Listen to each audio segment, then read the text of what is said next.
Good morning, STEM. Today is Thursday, March 29th, and on this day in history, in 2004, Ireland becomes the first country to ban smoking in all workplaces. That's cool. And just a reminder that tomorrow is Good Friday, so there will be no school. Jada, what is Good Friday? Good Friday is a Christian holiday commemorating the crucifixion of Jesus Christ and his death on Calvary. Well, that sounds really important. Thanks, Jaden.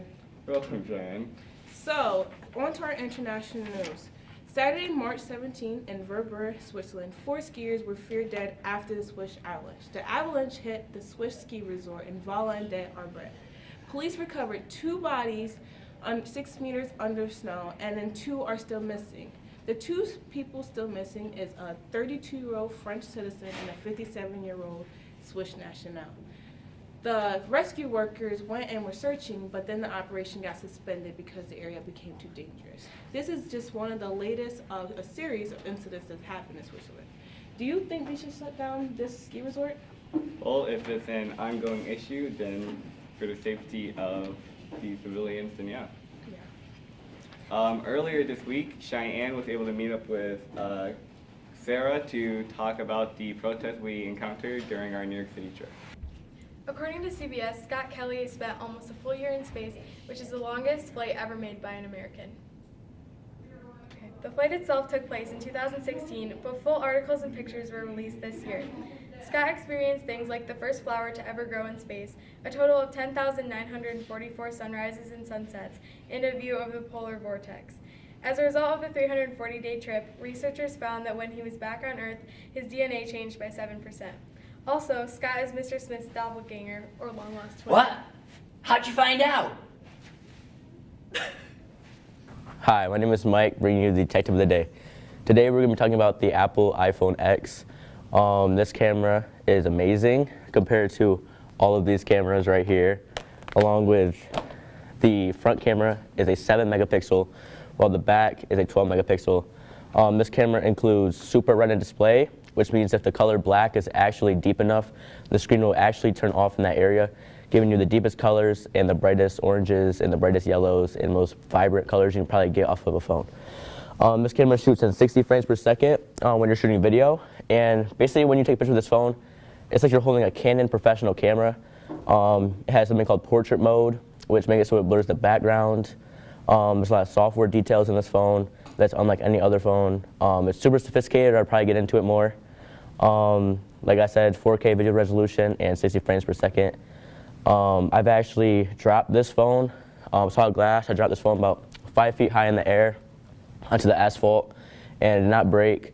But unfortunately, I did have an iPhone X before this, the same color, and I actually did shatter it when I was running with my dogs.